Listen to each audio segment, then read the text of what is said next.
Semana passada, o São Marco, ele falou sobre o céu, e essa mensagem eu comecei a preparar ela uma semana antes, que é sobre o reino de Deus e o reino dos céus.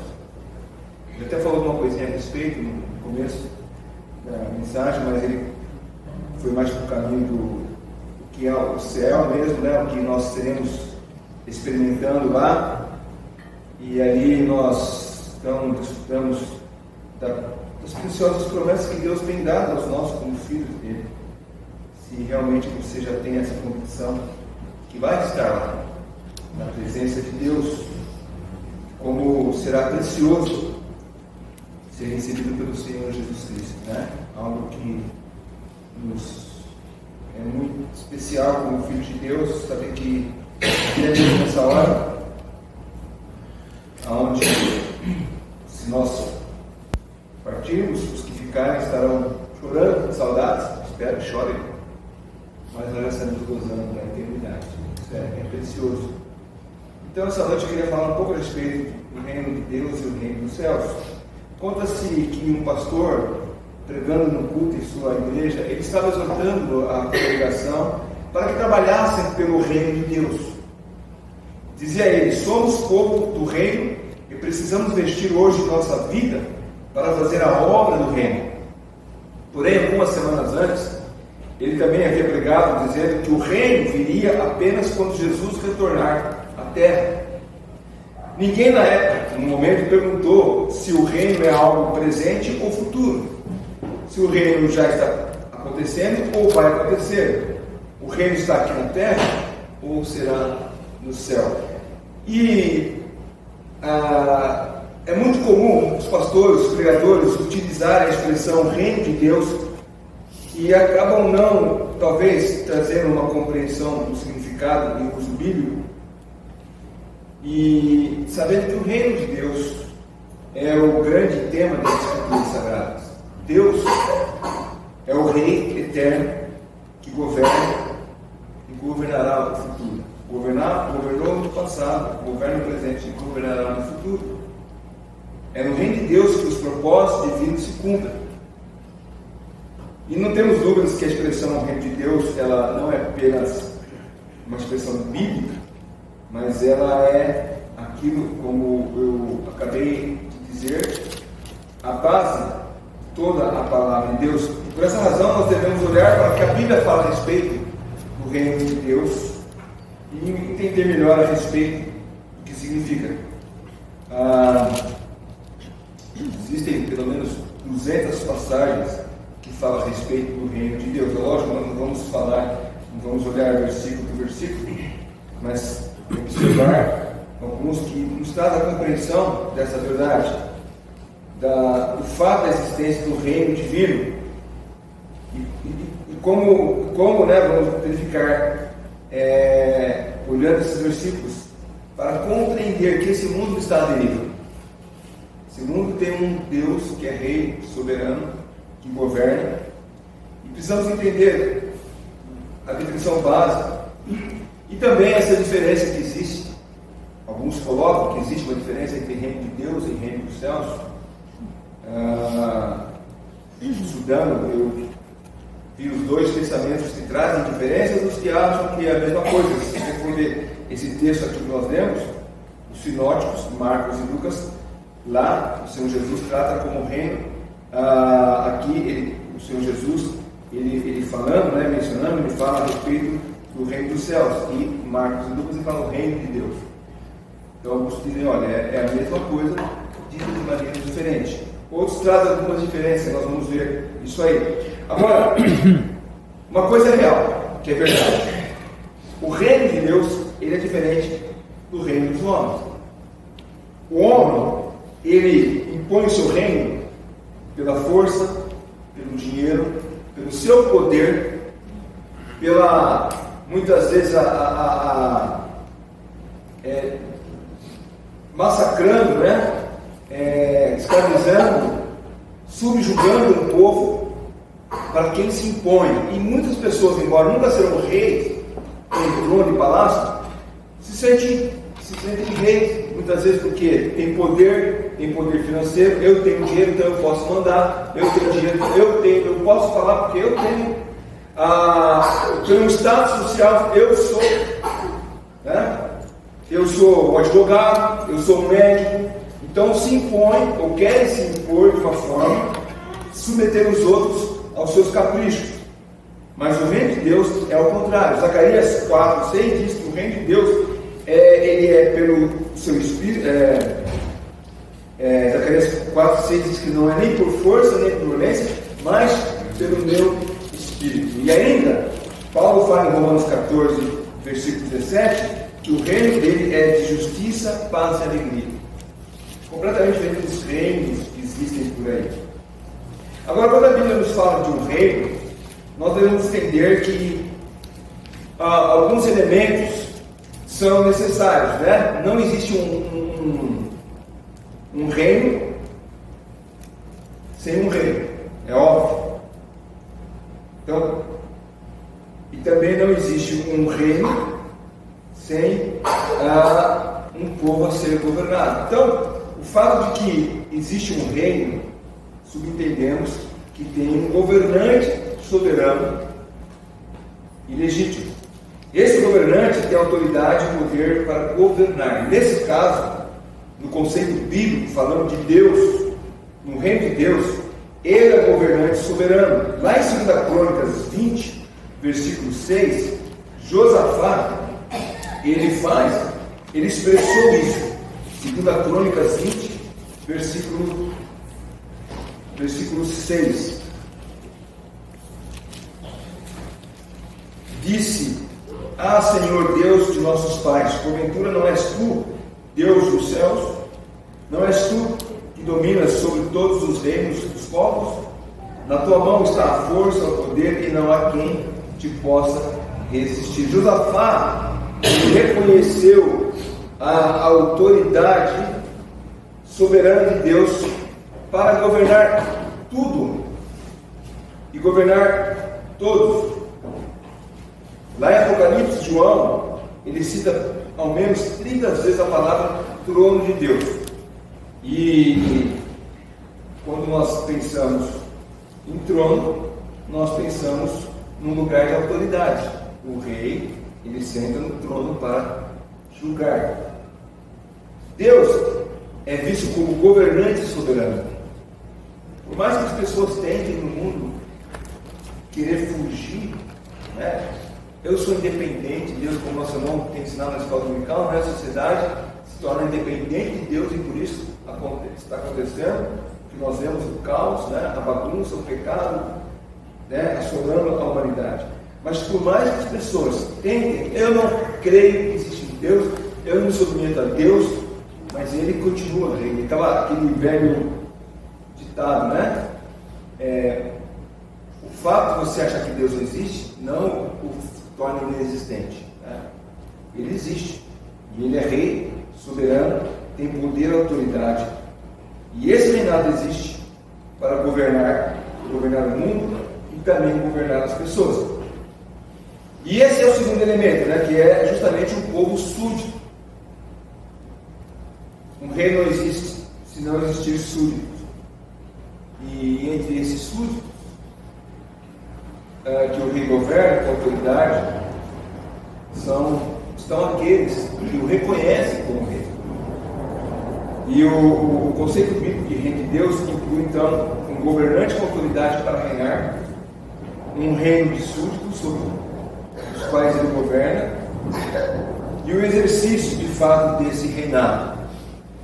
Para entendermos as diferenças que alguns colocam entre reino de Deus e reino do céu, nós temos que observar algumas distinções. E essas distinções, elas não são contradições. Na verdade, elas não é que elas são diferentes, mas elas são aspectos de um mesmo conceito diversificado. Um irmão, isso aqui eu peguei de um artigo de um irmão, ele, lá no site chamado Escola Escritura, ele trouxe um artigo onde ele faz as seguintes observações, só que é um parênteses, né? Ele diz assim: estritamente falando, o reino de Deus e o reino dos céus. Vejamos as principais diferenças, e como eu disse, essas diferenças não são oposições, não se opõem uma à outra, mas são aspectos de um mesmo conceito. Então, depois nós vamos voltar a falar novamente, eu vou só ler isso aqui, vou voltar a falar um pouco mais especificamente a respeito. Mas ele diz assim: ó, o reino de Deus é espiritual, interior, invisível e tangível. O reino de Deus é predomínio da vontade de Deus. É o Deus reinando, dominando nas vidas e em tudo. Ele é universal. O reino dos céus é dispensacional. E muitos não creem, né? Justamente na diferença de reino de Deus e céus, por causa não creem nas dispensações. Ele é visível, exterior, político, real, no sentido da palavra, terreno. É o reino por Deus prometido a Davi, ao qual brevemente será estabelecido. Então ele faz essas observações aqui entre uma e outra. O reino de Deus abrange a terra e os céus. O reino de Deus é de natureza espiritual. O reino de Deus é presente. E aqui a observação não significa que o reino dos céus não seja também espiritual. E o reino de Deus, a carne e o sangue não podem integrar a esse reino. E o dos céus é um reino que abrange somente a terra, estando assim sobre os céus. É de natureza política, é o futuro, começando com a vinda de Jesus, vamos falar sobre isso. E o reino dos céus tem manifestação exterior. E carne e sangue tem a integração desse reino, porque justamente é composto de pessoas. Adiantando um pouquinho do milênio, por exemplo, o reino messiânico fala desse reino dos céus. Então, os versículos nos ensinam que o reino de Deus sempre existiu. Ele não teve um início. Com os outros reinos, né? Se você for estudar sobre a história da humanidade, pegar alguns reis que existiram, você vai ver a data do seu nascimento, quando eles nasceram, quando é que eles assumiram o trono. Se ler a Bíblia mesmo, os livros, né? Primeira e segunda Reis e Crônicas, você vai ver lá vários reis que nasceram, viveram e morreram. E aí então você tem um reino começando desde o início. Já o reino de Deus, ele sempre existiu. Por exemplo, Salmo 10, versículo 16. Salmo 10, 16. O salmista diz assim: o Senhor é o Rei eterno, da sua terra somem as nações. Então, Ele é o Rei eterno. Nós sabemos que a eternidade é algo que sempre existiu. Aí no Salmo 145, 13, o Salmo 145, 13, novamente, o salmista diz: o teu reino é o de todos os séculos, o teu domínio subsiste por todas as gerações. Então, o reino de Deus sempre existiu, nunca deixou de existir. Antes mesmo do mundo formar, Deus já reinava soberano sobre tudo. Agora, Daniel 2,44 nos diz assim: Daniel 2,44: mas nos dias desses reis, o Deus dos céus suscitará um reino que não será jamais destruído. Esse reino não passará a outro povo. Esmiuçará e consumará todos os reinos, mas ele mesmo subsistirá para sempre. E ainda Mateus 6,10, nós lemos uma outra observação própria do Senhor Jesus Cristo, né? Falando, orando, ele diz: venha teu reino, faça tua vontade, assim na terra como no céu. Então, os Salmos afirmam que o Senhor é dominador eterno sobre o reino eterno. Os dois Salmos falam isso. Os Salmos diz que o reino de Deus é eterno, sempre existiu. Mas Daniel diz que esse reino será estabelecido. E Jesus ensina a orarmos para que esse reino desça sobre nós. Então, quem olha a Bíblia assim, existem contradições. Mas, como eu disse, não são contradições, mas são informações que se complementam. E a forma de distinguir entre esses dois reinos é observar justamente se há ou não um ponto inicial, o reino de Deus e o reino dos céus. Se de um lado a Escritura diz que o reino é uma realidade atual, sem ponto de partida, sempre existiu, ao mesmo tempo diz que esse reino será estabelecido no futuro, então algumas pessoas ficam com a dificuldade. Por exemplo, outro Salmo 29:10 diz que o reinado do Senhor é desde já. Desde já o Senhor reina. E Zacarias 14:9 diz que ele será rei. Mas se o reinado já existe, como é que ele será rei? Se o reino é eterno, como é que ele irá existir? Então, como eu disse, essas diferenças não são contradições, mas é uma imagem ampla que a gente observa, onde vemos o significado do reino de Deus. E essa suposta contradição, ela se dissipa quando nós vemos a Bíblia, quando nós estudamos as Escrituras e vemos os diversos aspectos do reino de Deus. A diferença entre um crente preguiçoso de um crente esforçado é que o crente preguiçoso, ele lê um texto e vai embora. Já li a Bíblia hoje, né? Virou a esquina, não lembra mais nem o que leu. O crente esforçado, dedicado, é aquele que lê e quando ele vê algumas situações, ele fala: por que aqui está dizendo que o reino já sempre existiu? Mas eu lembro que tem texto que diz que o reino terá um início. Aí ele vai estudar, ele marca no papel, observar a diferença, ou por que isso, por que daquilo. Então ele, quando tiver um tempo, se quer fazer um devocional antes de trabalhar, por exemplo, ele não vai deixar de trabalhar, não vai perder a hora do trabalho naquele momento, mas ele, quando chegar em casa, ele vai observar, deixa eu ver o que diz, né? Quais são as opiniões a respeito disso. O crente preguiçoso, ele lê aquilo ali, vai embora e esquece. Mas se nós queremos nos dedicar a conhecer a palavra de Deus, nós vamos ver então que essas supostas contradições, elas se dissipam quando nós lermos na palavra de Deus os aspectos do reino de Deus. Uma coisa é certa: tanto o reino dos céus como o reino de Deus existe um único reino, que é soberano e eterno. A expressão reino dos céus, ela aparece apenas no Evangelho de Mateus, os sinóticos, que eles chamam, ou os textos paralelos.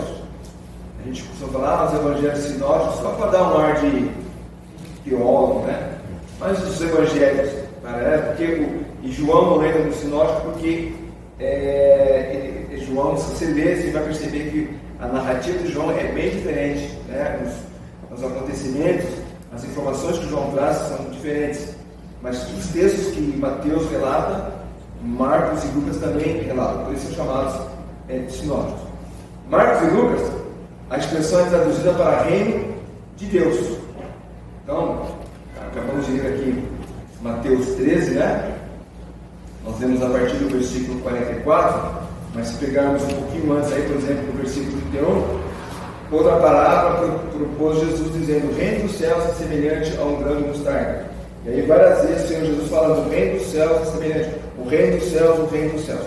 Aí você vai nos textos paralelos, Marcos 4:30, por exemplo, você vai ver que Jesus está falando a mesma parábola, mas ele usa a expressão reino de Deus. Marcos 4:30. E disse: ao que assemelharemos ao reino de Deus é como a parábola que apresentamos, é como um grão de mostarda. Então, você vai ver essa diferença. Jesus fala em Mateus reino dos céus, e em Mateus e Marcos o Senhor Jesus dizendo reino de Deus. Agora, esses termos, como eu disse, não expressam diferença, mas ideias sinônimas. E à medida que a Bíblia ela vai mostrando o domínio de Deus sobre a criação, os aspectos desse reino se tornam mais evidentes. E se nós quisermos entender o reino de Deus, nós precisamos entender o que significa o reino de Deus e o reino dos céus. E esses aspectos do reino de Deus são vistos como, por exemplo, como eu mencionei naquele artigo, que o reino de Deus é universal. Não é a igreja universal do reino de Deus. Esse é o reino de Edir Macedo. Vai ficar aquela terra, vai acabar um dia. Né? Esse não prospera. Né? Esse vai ficar, e se o Brasil fosse um país sério, vai ter terminado em cadeia, mas enfim, não é o caso aqui. Mas o reino universal de Deus é o governo divino sobre todo o universo. Nada escapa dos domínios de Deus. Nesse reino, nada acontece fora da vontade de Deus. Terremoto, tsunami, tudo acontece debaixo da vontade soberana de Deus. Ele é soberano.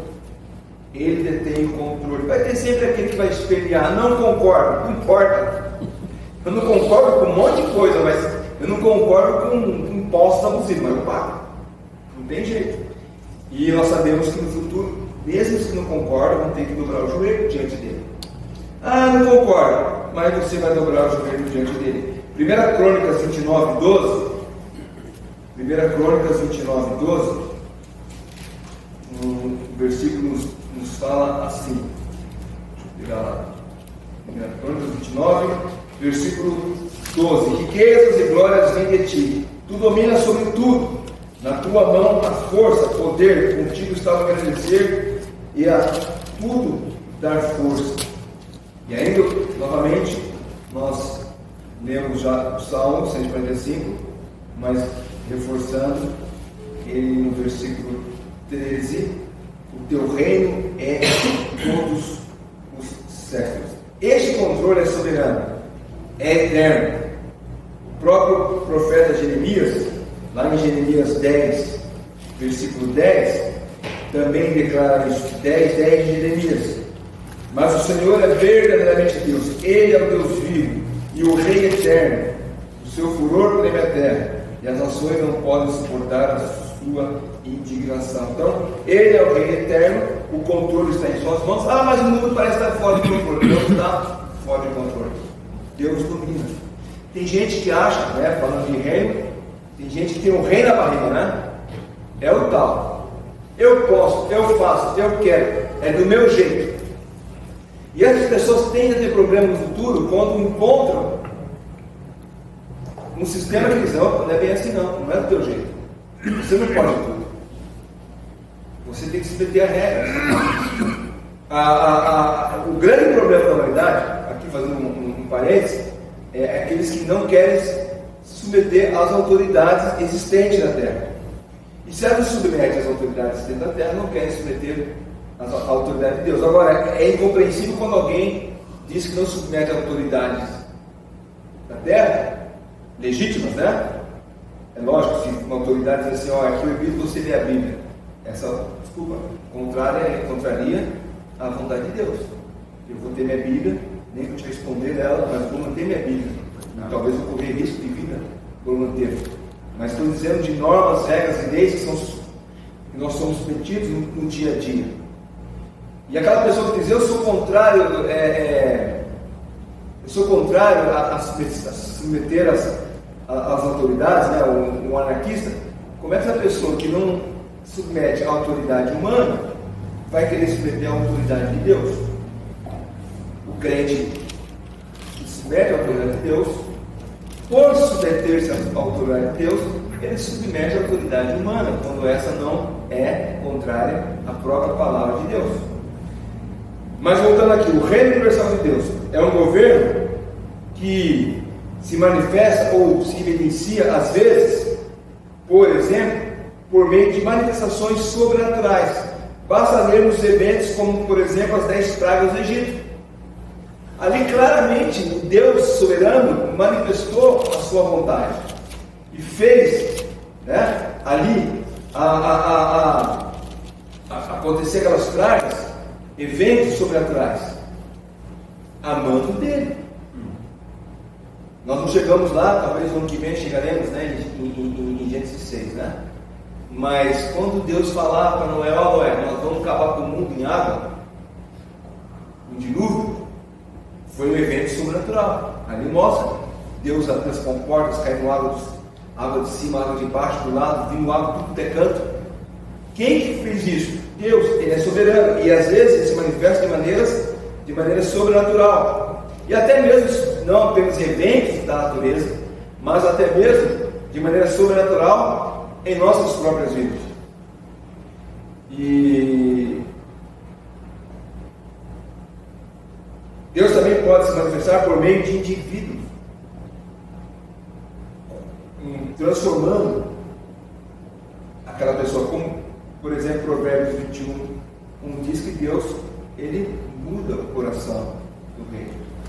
O fato é que o aspecto do reino de Deus é a expressão mais ampla do seu reino. O seu domínio é eterno, soberano, onipresente sobre toda a criação, sobre tudo que existe nesse mundo. Esse é o aspecto geral, né? Quem é rei desse mundo? Deus. Quem é o rei soberano? Deus. Quem é a autoridade máxima? Deus. Você não concorda? Ele continua sendo rei soberano. Mas esse rei universal também tem um aspecto espiritual, que é o domínio de Deus sobre todos os que creem nele. Aquele que não crê, ele não submete aqui, mas vai pagar o preço por não crer. Os que creem se submetem a ele, e eles experimentam a obra regeneradora do Espírito Santo. É os crentes que se convertem ao Senhor Jesus Cristo. Por isso que aquele pastor, quando pregou a respeito de fazer o reino de Deus aqui na terra, e depois falou que o reino ainda será inaugurado, na teologia diz o agora e o depois, né? O agora e o já não, e o não agora. Jesus é rei agora, mas está reinando em todo o mundo como rei? Jesus não, e muitos não. Pergunta para o traficante, para o ladrão, para o matador.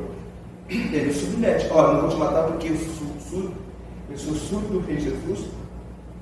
Eu me submeto à sua palavra. E ele diz que eu não devo matar. Não, ele não vai. E ele, inclusive, vai matar muitos que são do reino, né? Quantos países onde o crente é perseguido aí por ser crente? Mas, quando a pessoa nasce de novo, ela faz parte desse reino. O apóstolo Paulo fala lá em Colossenses capítulo 1, versículo 13, Colossenses 1,13. Ele nos libertou do império das trevas e nos transportou para o reino do Filho do seu amor. Então agora nós estamos no reino.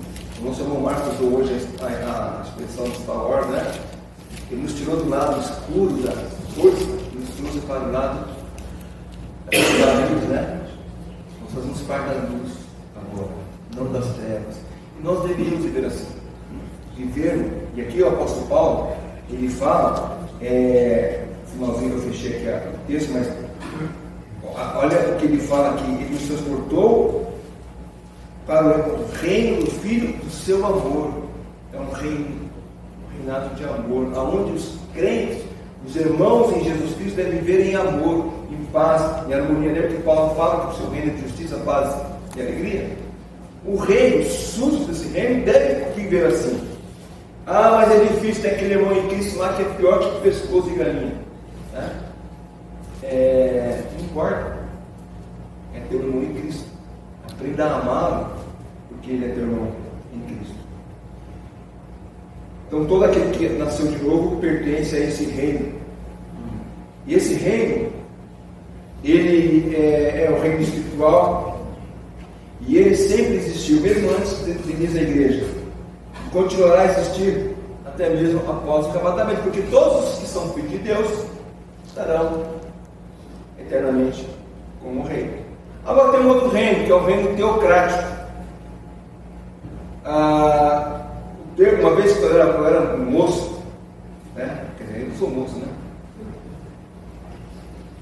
Mas eu acho que é certa adolescência, na mocidade, no trabalho, alguém falando de política, né? Isso, aquilo, comunismo, capitalismo. O melhor sistema, o melhor reino que existe é o reino teocrático, que é Deus governando, né? E as pessoas, nem eu mesmo entendi o que queria dizer com aquilo, mas achava bonito, né? Reino teocrático. Existem reinos teocráticos hoje? Não existe. está ligado é o reino teocrático. Eles se submetem ao Deus de Alá, e quem não se quer Alá, né, morre. Mas o verdadeiro Deus, com o reino teocrático, quando Deus governará, está se referindo ao domínio divino sobre o reino humano. Significa que Deus governa sobre a terra, e tirando aos islamismos que se submetem ao reino de Alá, mas não existe nesse mundo nenhum governo humano que adotou o reino teocrático de Deus. Imagine chegar aqui um presidente: olha, a partir de hoje o nosso país será governado de acordo com a palavra de Deus.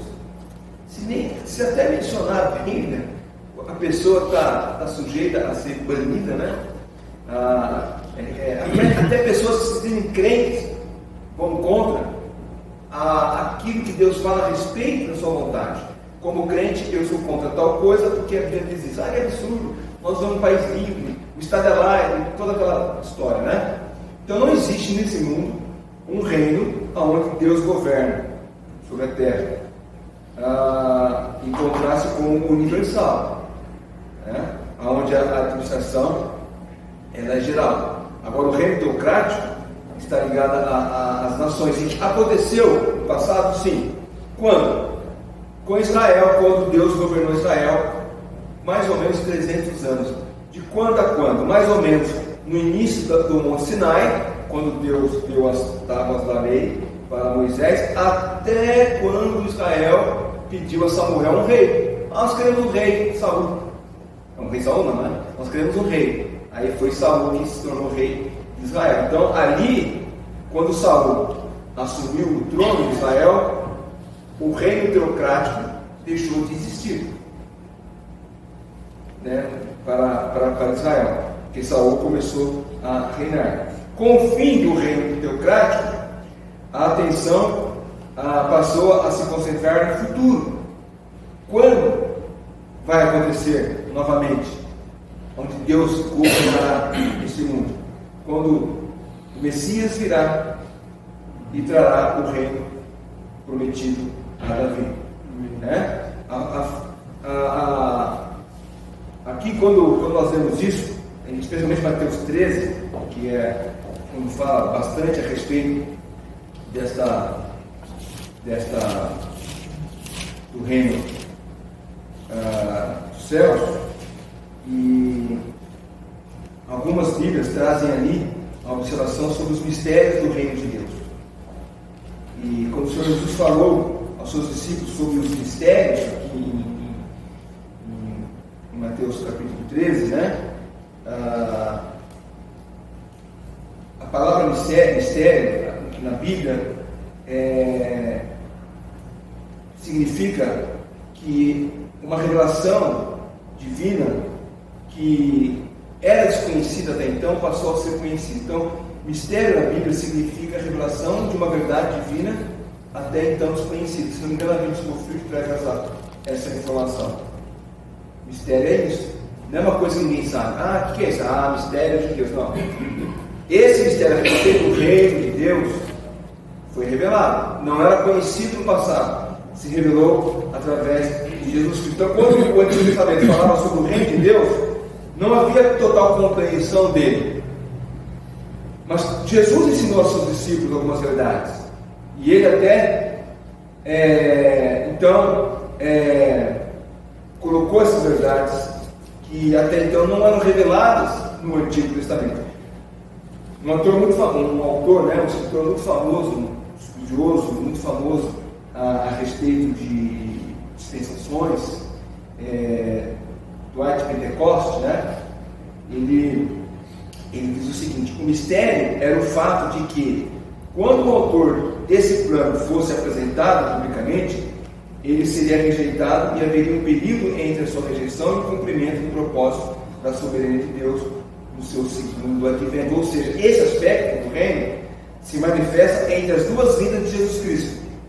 Quando ele veio em terra, quando ele pisou aqui, quando ele nasceu, viveu e morreu, e quando ele voltar, não, e a gente aqui muitas vezes fala a segunda volta de Cristo, não é arrebatamento, a gente sabe disso, mas quando ele vier e pisar novamente na terra, e quando ele novamente pisar na terra,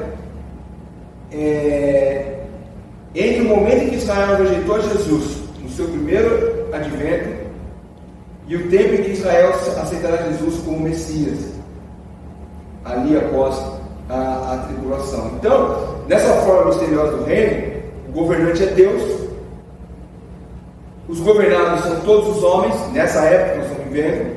Então, quando fala de reino de Deus nesse momento, é esse momento, crentes e não crentes. Então, o tempo e o período é entre as duas vindas, quando Jesus veio e até quando Jesus voltar. E como eu falei, é o aqui e o agora. Diferentemente do reino espiritual, que no aspecto do reino divino inclui os incrédulos. O reino de Deus, como eu falei, que inclui os incrédulos, é o governo soberano de Deus sobre todo o mundo. Mas os crentes verdadeiros se submetem a esse reino já, embora ele ainda não aconteça já.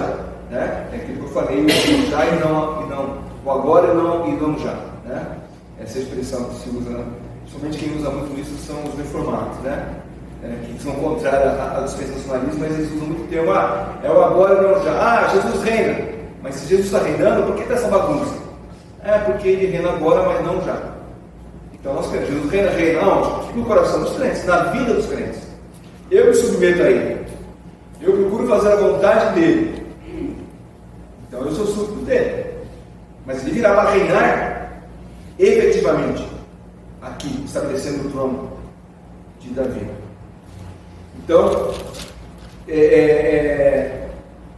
embora os incrédulos rejeitem, eles não vão poder escapar desse governo. Né? Como eu disse, você pode rejeitar, não aceitar, ignorar. Mas um dia, essas pessoas vão ter que se submeter e vão ter que dobrar o joelho diante do Rei Jesus. E justamente quando isso acontecerá? No reino milenário, que será estabelecido logo após o fim da tribulação. E esse aspecto do reino de Deus, que é futuro, e como o próprio nome indica, né, é de 1000 anos, quando ele irá cumprir a aliança eterna feita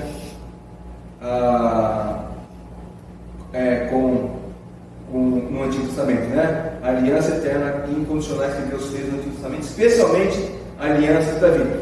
Todo o texto de 2 Samuel 7 nos fala a respeito disso, mas o versículo 16, 2 Samuel 7, todo ele fala dessa aliança do Senhor com Davi, mas o versículo 16 diz assim: porém a tua casa e o teu reino serão firmados para sempre diante de ti, teu trono será estabelecido para sempre. Então esse reino será estabelecido na terra, onde o Senhor Jesus Cristo reinará de forma física e literal. Hoje nós não temos o trono de Jesus aqui na terra. Haverá um dia em que ele estabelecerá o seu trono de maneira física, literal, na sua segunda vida. E esse reino de Deus às vezes é chamado de reino messiânico. Por quê? Porque o Messias, Jesus, governará. E é esse reino que João Batista dizia estar próximo. Esse é o reino que foi oferecido às nações de Israel, à nação de Israel, e que foi rejeitado pelo povo judeu. Por quê? Porque eles rejeitaram o Messias. Mas no futuro, no tempo de tribulação, Israel será tratada por Deus. E no final dela, reconhecerá o verdadeiro rei dos reis. E naquele momento, a nação aceitará Jesus. E ele governará sobre o trono da vida. Eu sempre, quando lia ou ouvi uma mensagem que diz: Israel se converterá ao Senhor Jesus Cristo, eu falo: mas é impossível, como toda nação se converterá. Então, o nosso irmão Menos, no congresso que tem na chamada, ele várias vezes chama a atenção o seguinte: olha, se tiver 6 milhões de judeus, 5 milhões, 4 milhões, os 2 milhões que ficarem são judeus. Os que ficarem vão se converter e vão se submeter. E Jesus governará no trono de Davi. Esse reino milenar, a igreja estará junto com o Senhor Jesus Cristo. E após o reino milenar, 1000 anos, virá o reino eterno. E como eu disse, esse reino, embora esse aspecto do reino ele vem desde antes mesmo da fundação do mundo e existirá para tudo, sempre. Ele abrange inclusive o reino desse ano, né, que será de 1000 anos, mas Daniel declara que Deus estabelecerá esse reino que jamais será destruído. Daniel 2:44, né?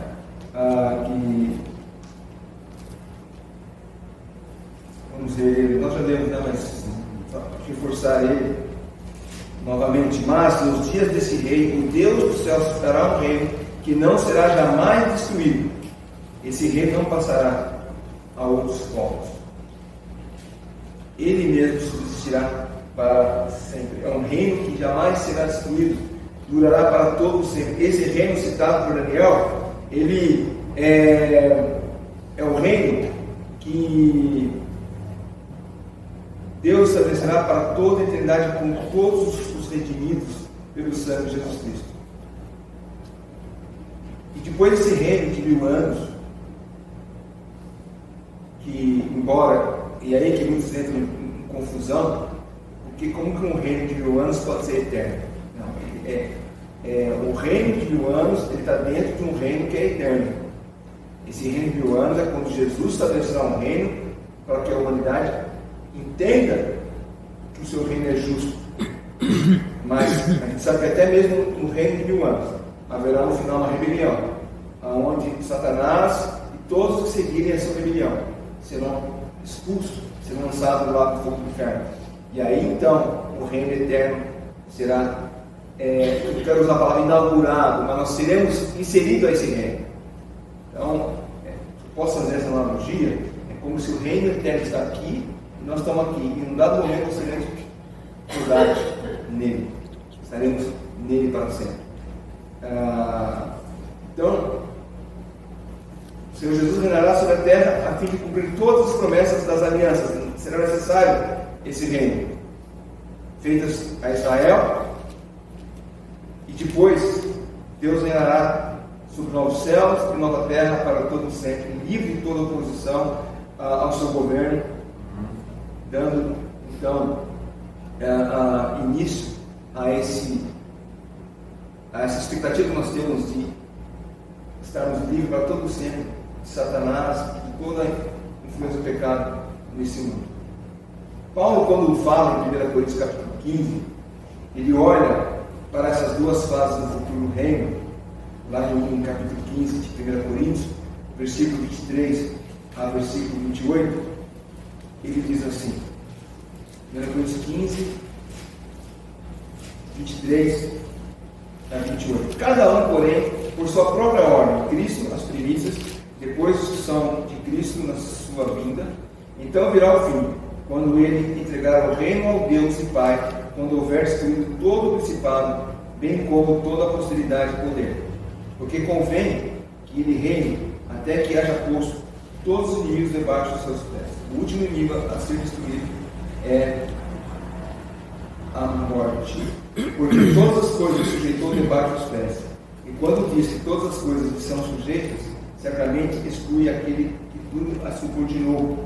Quando, porém, todas as coisas estiverem sujeitas, então o próprio Filho também se sujeitará àquele que todas as coisas lhe sujeitou, para que Deus seja tudo em todos. Paulo, ele ensina que no fim do reino milenar, Jesus submeter, cumprir todas as suas promessas, no fim do reino milenar, Jesus vai entregar o reino a Deus Pai. Jesus, ele faz isso depois de derrotar todos os inimigos, os rebeldes e mesmo os anjos maus, Satanás, até a morte. Então, quando todos os inimigos de Cristo estiverem debaixo dos seus pés, o domínio sobre a terra que Adão perdeu na queda será completamente recuperado por Cristo. E isso ele será entregue a Deus Pai. Quando isso acontecer, Cristo entregará então o controle do reino ao Pai. E para que o reino eterno sobre os novos céus e as novas terras possa ser gozado por todos os seus filhos. O paraíso será restaurado e o plano original de Deus ao criar o universo será concretizado, finalizado, completado eternamente. Então esse é o grande objetivo, o reino de Deus sobre o povo redimido em ambiente perfeito, livre de todos os inimigos da oposição. Hoje o reino de Deus está livre dos inimigos da oposição? Claro que não. Nós experimentamos a oposição ao Evangelho. Mas o reino de Deus, como fase final do seu reino na terra, se cumprirá a profecia de Daniel que diz, como nós lemos já, o Deus dos céus estabelecerá um reino que jamais será destruído, onde Deus, Pai, Filho e Espírito Santo, todos os filhos de Deus, todos os crentes, todas as épocas, todos os séculos estarão reunidos para todos sempre. Semana eu estava conversando, já falamos da respeito disso, eu vi uma entrevista de alguém, acho que foi o Hernandes Dias estava falando, não sei se alguém compartilhou, eu recebi lá na minha linha do tempo, ele falando, sendo entrevistado, aquela pergunta que todo mundo faz: como seremos na eternidade? Porque alguns acham, morreu com 80 anos, vai estar no céu com 80 anos, morreu com 10 anos, vai estar no céu com 10 anos. E eu já falei isso uma vez, e o Hernandes Dias Lopes, ele concorda comigo, acho que eu concordo com ele, Ele diz: não, nós teremos a idade da maturidade, que é a idade de Cristo, entre 30 e 33 anos, vai ser essa faixa, iremos nos reconhecer ali. Então, nós estávamos conversando em casa esses dias, aí eu perguntou: e o inferno? Você que perguntou, Pedro? Vai ter a idade maturidade? Acho que eles não tem tempo de se preocupar com isso, não. Mas também estarão lá uma idade, e pior de tudo, uma idade que nunca acabará. Se para nós será sempre uma alegria completar 33 anos todo ano, se for 33 anos, então os 2.500 anos de Deus, quantos você tem? 33. Olha que bênção, Mas o que eu quero dizer com isso é que no reino, esse reino, Deus é rei, o seu reino é eterno, nós somos sujeitos a doenças, nós somos sujeitos a maldade humana, nós somos sujeitos a acidentes, a um monte de coisa nesse mundo. Mas naquele reino, quando nós seremos inseridos nele eternamente, não haverá necessidade de se preocupar com a saúde, porque ela será perfeita. Não haverá necessidade de se preocupar com um ladrão escondido atrás de uma árvore escura, porque não haverá bandido ali. Então, olhando esses aspectos do reino de Deus, nós como igreja devemos entender que a igreja é parte do reino universal. E uma vez que ela é parte desse reino, da qual Deus domina, ela deve cumprir o seu papel na terra, que é proclamar as verdades do Evangelho. E mesmo que o reino espiritual de Deus exista para a igreja, e a maioria do homem não aceita, e quando ele fala de igreja aqui, é a verdadeira igreja de Jesus Cristo, porque igrejas que não submetem à sua palavra não é igreja. A gente vê aí um monte de igrejas surgindo com absurdos teológicos e rejeitando toda a palavra de Deus e contradizendo aquilo que a palavra de Deus diz a respeito, por exemplo, de uso, de costume, não estou falando de vestimenta, mas de hábitos, como por exemplo o homossexualismo, que é muito comum agora, algumas igrejas inclusivas. Não, mas nós temos que reinterpretar a palavra de Deus. Mas lá em Apocalipse fala que também os homossexuais também não herdarão o reino de Deus. Então, eu estou falando da verdadeira igreja de Jesus Cristo, que ela deve proclamar as verdades até o dia que ela for retirada da terra pelo arrebatamento. E quando a igreja, enquanto a igreja estiver nesse mundo, ela tem um papel crucial de proclamar as verdades do reino de Deus. Com tudo isso, então, nós devemos entender que dizer que nós somos crentes em Jesus Cristo significa que Ele reina em nossas vidas. Se você não está deixando Jesus reinar em sua vida, algum problema existe. Talvez você não faça parte disso. Tem pessoas que conhecem toda a palavra de Deus, conhecem versículos, detalhes, conhecem doutrinas, mas não submetem a palavra de Deus. Vivem a sua vida do jeito que bem entender. Mas quem conhece a palavra de Deus e já aceitou Cristo como Salvador, Senhor, eu me submeto, eu aceito. Você tem que perdoar teu irmão. Não vou perdoar meu irmão coisa nenhuma, foi ele que me ofendeu, então você tem que perdoar. Senhor, eu me submeto a ti. Eu vou perdoar. Eu perdoo. Eu estendo a destra da fraternidade. E não ao contrário, né? Rejeito. Por quê? Porque com o fruto do reino de Deus, nós reconhecemos a sua autoridade sobre nossas vidas. E como igreja, então, nós devemos desfrutar dia a dia desse reino. Muitas vezes a gente brinca, eu sou cidadão do reino, de um outro reino. Procurando aqui o lenço, acho que sou inspirado nesse falar. Mas é o seguinte, eu sou cidadão desse reino, eu sou cidadão do reino de Deus. E eu sou filho do rei, a gente fala, né? Então eu submeto ao seu pai, que é o rei. Faça a vontade dele. Cumpra os propósitos que ele tem para a sua vida. Não seja rebelde aos preceitos de Deus que ele estabeleceu para a sua vida. Que Deus os abençoe. Enquanto aguardamos a bendita volta de Cristo. Primeiro para buscar a sua igreja, para nos levar para estar com ele.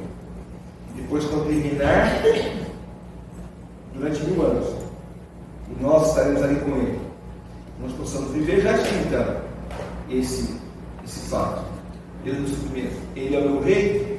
Ele está não apenas intelectualmente em minha mente, mas ele faz presença real em minha vida. Que Deus nos abençoe, que possamos nos submeter